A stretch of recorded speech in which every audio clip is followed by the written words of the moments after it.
एक हिंदुस्तानी होने के नाते हमेशा ये बोझ दिल पे रहता है, कम से कम मेरे को लगता है कि हमारे एवज में हमारी सरकार को बहुत बड़ी कीमत चुकानी पड़ी। Come on, if you want to shoot us, start from me. Kandahar hijack में जब पूरा देश एक डर के साए में था, तब फ्लाइट IC 814 के अंदर आतंकवादियों की आंखों में आंखें डालकर बेखौफ ये शब्द बोलने वाली महिला कोई और नहीं बल्कि उत्तराखंड की बेटी डॉक्टर अनीता बी जोशी थी।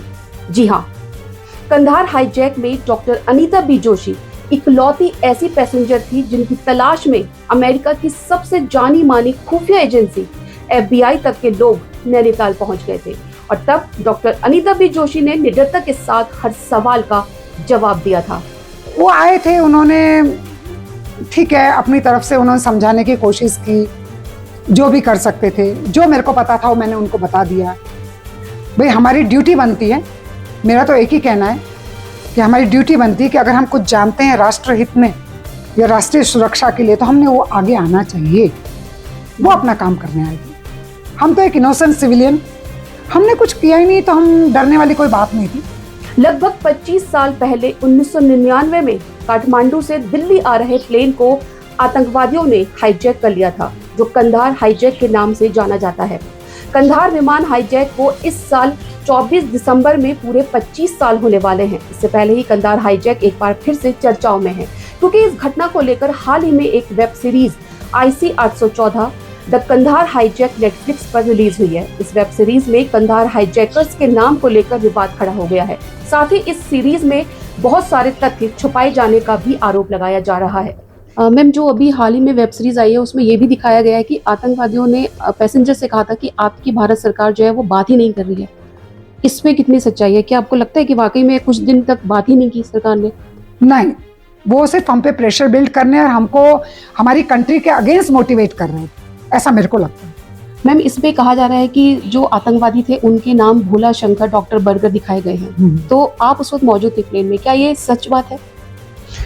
देखिए, अंदर उन 8 दिनों में तो जैसे वो एक मिशन पे थे, टेररिस्ट थे, उनको उस मिशन के लिए हो सकता है उन्होंने निकनेम्स बोलो, उपनाम, जो भी बोलिए आप, तो अंदर तो इन्हीं नामों से संबोधित किया जा रहा था। ये दंश तो खैर शायद जिंदगी भर रहेगा, इसको तो भुलाया नहीं जा सकता। मैम, वेब सीरीज में एक चीज दिखाई गई थी कि हाईजैकर्स ने स्किन डॉक्टर को रूपीन कत्याल के ट्रीटमेंट के लिए बुलाया था। क्या वहाँ पे वाकई में स्किन डॉक्टर था कोई? जी नहीं। तो आपको लगता है कि फिल्म जो है वो ड्रामेटाइज की गई है? देखिए, ड्रामेटाइज तो उनको करनी पड़ेगी, फिक्शन ड्रामेटाइज नहीं करेंगे, क्योंकि 25 साल में चीज़ इतनी बार रिपीट हो गई। कई पिक्चरें, कई नॉवेल्स, कई सीरीज है ना। रूपिन की ड्रेसिंग मैंने ही की थी और मैं पैथोलॉजिस्ट हूँ, स्किन डॉक्टर नहीं।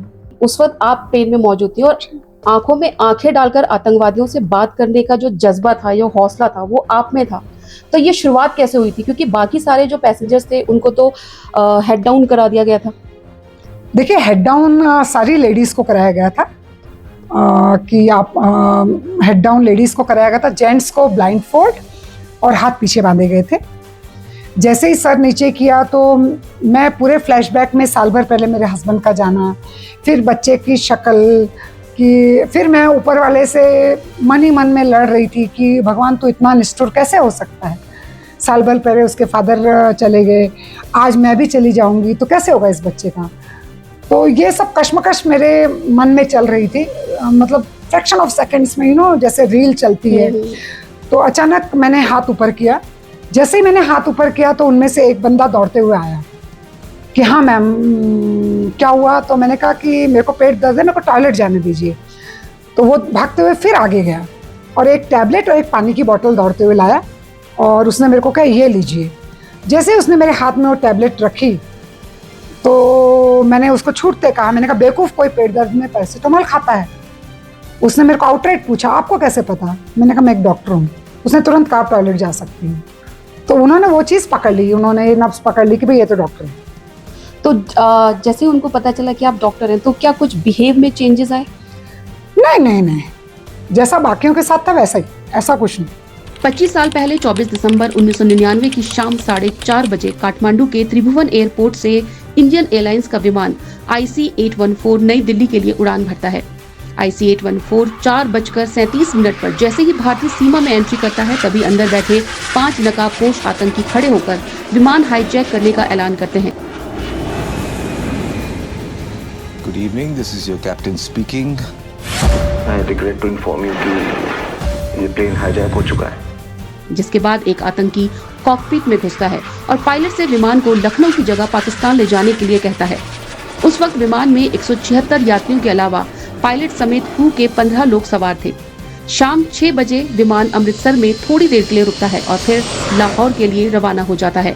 अमृतसर में कुछ समय के लिए प्लेन को रोका गया था क्योंकि फ्यूल खत्म हो गया था। जी। तो आपको लगता है कि अमृतसर में एक मौका था हाईजैकर्स को पकड़ने का और आप सबको रिहा करने का? बहुत बड़ा मौका था। तो वो लूज किया। देखिए, ये तो बहुत हाई लेवल की बातें हैं, आप समझ सकते हो, लेकिन हाँ, अपने मेरा ये कहना, अपनी घर की लड़ाई घर में अगर आप उसको सॉल्व करो बजाय कि दूसरे विदेश की धरती पे, बहुत टफ होता है, बहुत टफ होता है।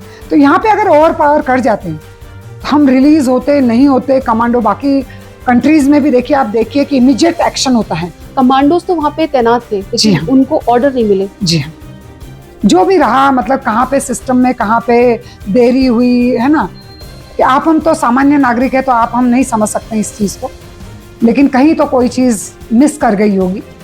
पाकिस्तान सरकार की इजाजत के बिना इंडियन एयरलाइंस का विमान रात 8:07 पर पाकिस्तान के लाहौर में लैंड होता है।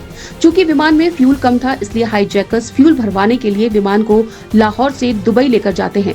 रात के 1:45 बजे विमान दुबई एयरपोर्ट पर लैंड करता है, जहां फ्यूल भरवाने की एवज में 27 यात्रियों को छोड़ दिया जाता है, जिसमें ज्यादातर महिलाएं और बच्चे होते हैं। इसके बाद विमान अगले दिन सुबह 8:30 बजे अफगानिस्तान में तालिबानी राज वाले कंधार की जमीन पर लैंड करता है। मैं आपको एक बात बता दूं, दुबई में उन्होंने जो बुजुर्ग थे, महिलाएं थीं जिनके हाथ में बच्चे थे, दुधमुए बच्चे बोलो, जो भी बोलो, तो उन्होंने उनको उतार दिया दुबई में। उन्होंने मेरे को भी कहा कि मैडम आप उतर सकती हैं। मैंने 1 सेकंड लिया, मैंने उनको कहा मेरी फ्रेंड पीछे हैं। मैं दोबारा यहाँ बताना चाहूँगी, मैंने पहले भी मीडिया वालों को बताया कि मेरे साथ थी मिसेस टोलिया सर, जो हमारे पहले कुमाऊं कमिश्नर थे, उसके बाद में हमारे चीफ सेक्रेटरी रहे, काफ़ी सीनियर IAS अफसर। तो मैम भी मेरे साथ एक वर्कशॉप, जो हम लोग, मैं काठमांडू गई थी एक वर्कशॉप अटेंड करने, इंटरनेशनल सेमिनार था एक, तो मैंने उनको कभी भी डिस्क्लोज नहीं किया, कभी नहीं, क्योंकि उनके लिए एक ही काफ़ी थे। अच्छा मैम, अगर उनको पता चल जाता कि कुमाऊं कमिश्नर की वाइफ प्लेन में मौजूद है, तो आपको लगता है कि कुछ और ही होता प्लेन के अंदर? नहीं, देखिए, हमारे बाद में पता चला, देखिए अंदर तो मैं मैडम को जानती थी, एक हमारे साथ स्विस बंदा था, शायद आप लोगों को पता होगा कि उसके फादर का 150 या 160 कंट्रीज के करेंसी नोट डिजाइनिंग पे होल्ड, दुनिया के टॉप 100 रईसों में एक उसका फादर भी, उनका अपना आइलैंड, अपना एयरलाइन, जो भी बोले। सेकेंड डे वो बंदा भी मेरे पास आके 2 मिनट बैठा, क्योंकि उसने कभी सिविलियन प्लेन देखा ही नहीं था, जो बाद में मेरे को पता चला। वो अपने चार्टर प्लेन में अपने कमांडोज के साथ, जो भी है ना, तो वो तो खाली एक एक्सपीरियंस लेना चाह रहा था, पर वो कहावत है आसमान से टपके खजूर पे अटके। तो ऐसा हुआ कि बाकी भी मेरे ख्याल से अपने शायद 2-1 बहुत VVIPs थे, शायद उसमें 4-6 लोग थे। उस बंदे को भी मैंने वही कहा, स्विस, जो रॉबर्ट, क्या नाम था उसका, तो बड़ा नर्वस हो रहा था, क्योंकि उसने तो कभी इतनी पब्लिक देखी ही नहीं होगी ना। ही वॉज अ VVIP यार, कम ऑन। तो उसने जब मेरे को कहा, तो मैंने उसका हाथ पकड़ के मैंने कहा कि cool down, whatever will happen with each and everyone. You don't worry, and don't disclose your ID. You have disclosed your ID to me, but don't disclose your ID to these people. Otherwise, they'll take you and they'll leave all of us. उनके लिए एक वही बंदा बहुत था। आतंकियों ने दहशत फैलाने के लिए फ्लाइट IC-814 हाईजैक करने के कुछ ही घंटों के अंदर एक यात्री रुपिन कत्याल का गला रेत दिया था। गला रेतने की वजह से रुपिन की धीरे धीरे दर्दनाक मौत हुई, जिसे देखकर कई यात्री बेहोश हो गए थे। तो रुपिन कत्याल का जब मर्डर हो गया था, तो उस वक्त कैसा प्लेन में माहौल था? देखिए, पहले तो मैं आपको एक बता दूं कि उन्होंने एट रैंडम 7-8 लोगों को उठा के ले गए थे, AU करके एट रैंडम, हम सबके सर नीचे थे, और वो एट रैंडमली जेंट्स को उठा के ले गए थे। मेरे ख्याल से 3-4 फॉरेनर्स थे, 3-4 इंडियंस थे। सबसे पहला नंबर उनको, जब मेरे को लगता है अमृतसर में फ्यूल नहीं मिला, तो शायद गवर्नमेंट पे प्रेशर या जो भी उनकी स्ट्रेटजी रही होगी, प्रेशर बिल्ड करने के लिए उन्होंने वो शुरू किया हार्ड लक वो बेचारा। उनकी वाइफ से लगातार आप कांटेक्ट में थी, उनके साथ ही शायद बैठी थी आप प्लेन में? नहीं, लेकिन हम लोगों को सबको, मतलब जैसे हम लोग तो पहले ही इकोनॉमिक क्लास में थे, बिजनेस क्लास के सबको शिफ्ट पीछे कर दिया गया था। तो वो बेचारी जब भी आती जाती थी मेरा हाथ पकड़ती थी कि मैम मेरा हस्बैंड कहाँ है। हर बार मैं कहती थी तेरे हस्बैंड को दुबई में उतार दिया, क्योंकि मेरे से बेहतर अपने पार्टनर का लॉस शायद कोई समझ पाए। बिल्कुल। तो मेरे को लगता था अगर मैं इसको बताती हूँ कि तेरे हस्बैंड को इन्होंने स्टैबिंग किया और वो टूटती है, क्योंकि डेफिनेटली उसकी तो दुनिया उजड़ जाती है, तो वो टूटती है तो शायद वो तो ह्यूमन बॉम्ब्स थे, उनके लिए रिश्ते नाते और इमोशंस ये शायद मायने नहीं रखते। हाईजैकर्स ने यात्रियों को रिहा करने के बदले में भारत में बंद 36 आतंकियों की रिहाई और 20 करोड़ अमेरिकी डॉलर की मांग रखी थी, लेकिन भारत सरकार ने जब उनकी इस मांग को खारिज कर दिया था तब वो 3 आतंकियों की रिहाई पर अड़ गए। 31 दिसंबर को समझौते के बाद सभी बचे बंधकों को रिहा कर दिया गया। और मैम, रिहाई पर जो तत्कालीन विदेश मंत्री थे जसवंत सिंह ने खुशी का इजहार करते हुए आप सबसे मिले थे उस वक्त। जी हाँ। तो आपका क्या रिएक्शन था? क्योंकि ऐसा सुनने में आया कि प्लेन में जो हाईजैकर्स थे उन्होंने ये कहा था कि अगर यहाँ पे किसी मंत्री का बेटा होता, नेता का बेटा या कोई बेटी होती तो शायद एक्शन जल्दी लिया जाता। बिल्कुल ऐसा था? बिल्कुल। तो उस वक्त आपका क्या रिएक्शन था जब आप जसवंत सिंह से मिले? हाथ फैला के वो बिल्कुल कह रहे थे कि मेरे को, उन्होंने कहा you have done a commendable job. मैंने कहा सर मैं इच्छुक नहीं हूँ आपके गले लगने की। Straight forward. यस। क्योंकि एक अंदर वो था, गुस्सा था, नाराजगी। डेफिनेटली 8 दिन जब वैसे में रहेंगे तो गुस्सा ह्यूमन साइकोलॉजी है। अपहरण संकट समाप्त होने तक कंधार एयरपोर्ट भारत और तालिबानी अधिकारियों का केंद्र रहा। उस दौरान वाजपेयी सरकार में विदेश मंत्री रहे जसवंत सिंह को 2 बार कंधार एयरपोर्ट जाना पड़ा। पहली बार वो आतंकियों से बातचीत करने गए थे, दूसरी बार वो भारत की जेल में बंद आतंकियों जैश ए मोहम्मद के मौलाना मसूद अजहर, मुश्ताक जरगर और अहमद उमर सईद शेख को लेकर आए थे, ताकि उसके बदले यात्रियों को आतंकियों के चंगुल से छुड़ाया जा सके। यात्रियों को हाईजैक के चंगुल से छुड़ाने के लिए इतनी बड़ी कीमत चुकानी पड़ी थी कि कंधार हाईजैक इतिहास में भारत सरकार की एक नाकामी के तौर पर भी याद किया जाता है। एक हिंदुस्तानी होने के नाते हमेशा ये बोझ दिल पे रहता है, कम से कम मेरे को लगता है कि हमारे एवज में हमारी सरकार को बहुत बड़ी कीमत चुकानी पड़ी। मैं हर प्लेटफॉर्म पे एक ही चीज़ कहती हूँ, लोग सोचते हैं ये ऐसे, लेकिन मैं आज तहे दिल से आपको बता रही हूँ। देखो, एक माँ होने के नाते मेरे को लगा मैं बच्चे के लिए छूट गई, लेकिन बच्चा अपनी किस्मत लिखा के आया था, उसने जो बनना था वो बनता ही बनता है ना, बनता। पर हमारे एवज में जो कीमत चुकानी पड़ी और उसके बाद में जो दहशत का माहौल है, तो हमेशा लगता है कि नहीं, ये नहीं होना चाहिए। 8-10 मर जाते हैं हम में से, शहीद हो जाते। शहीद तो देखिए, शहीद तो बेचारे फौजी होते हैं। नहीं, आपके लिए भी एक बहुत बड़ा वो था टाइम कि अगर हम मर जाएंगे तो क्या होगा, देश नहीं करते। नहीं, मैं आपको एक बात बताना चाहूंगी, अगर हम में से कोई भी कहता है कि उनको पता था कि हम छूट जाएंगे तो बिल्कुल गलत कहते हैं, क्योंकि कोई भी 0.00001% भी नहीं उम्मीद कर सकता था कि तालिबानियों के बीच, आतंकवादियों के बीच में से जिंदा लौटेंगे। और शायद आपको पता हो, मेरे को तीसरे दिन सुबह जो नर्वस ब्रेकडाउन हुआ, दूसरी रात बहुत भारी बीती। पहली रात को तो पता ही नहीं चला क्या हो रहा है क्या नहीं हो रहा है। सेकंड डे बहुत भारी बीता, सेकंड नाइट बहुत भारी बीती। मेरे को उन्होंने कॉकपिट के टॉयलेट में अलाउ किया था जाने के लिए, मैंने उनको, क्योंकि मेरे को घड़ी घड़ी पेशेंट को देखने बोल रहे थे। तो जब मैं जा रही थी तो उनका चीफ लेटा हुआ था, उसके बगल में गन रखी। तो मैं हर बार जब भी जाती थी तो मेरे को लगता था उठा के इसकी कनपट्टी पे लगा दूं और कहूं कि हम सबको छोड़ दो। फिर मेरे को लगता था मेरी एक बेवकूफ़ी इतने लोगों की जान ले लेगी। मैं अपनी जान की जिम्मेदार हूँ, लेकिन सबकी नहीं। बिल्कुल। एक थोड़े से समय के लिए आपके दिमाग में आया कि इनको मार ही दिया जाए? थोड़े नहीं, बहुत बार। मैं 3-4 घंटे में 10 बार टॉयलेट गई हूँ। तब आया ख्याल? हमेशा मैं गई इसलिए हूँ। फिर मेरे को लगता था मेरी कोई बेवकूफ़ी, सबकी जान लेने का मेरे को कोई हक नहीं है। और जब मेरे को तीसरे दिन सुबह नर्वस ब्रेकडाउन हुआ और मैंने चिल्लाते हुए कहा कि come on, if you want to kill, you start from me. Every second you are saying कि हम मार देंगे। डर के आगे जीत। कितनी बार मारोगे भाई, एक बार तो मारेगा, मार दे। तो तब वो शायद रीड कर गए थे कि इसको नर्वस ब्रेकडाउन हुआ, तुरंत कॉकपिट में ले गए उठा के। मेरे साथ हमारी देहरादून से ही डॉक्टर कांता शर्मा थी, वो भी उसी कॉन्फ्रेंस को अटेंड करने गई थी, तो वो भी मेरे साथ आई। जब उनके चीफ ने मतलब मेरे को उन लोगों ने नॉर्मलाइज करने की कोशिश की। देखिए एक बात बताना चाहूँगी, वो कभी नहीं चाहते से हम में से 8-10 लोग मेरी तरह रिवोल्ट करते, उन पे भारी पड़ जाते, क्योंकि वो तो कुछ बिल्कुल वो सीन 3-4 नहीं। ही थे बस। जी हाँ, वो कभी नहीं चाहते थे।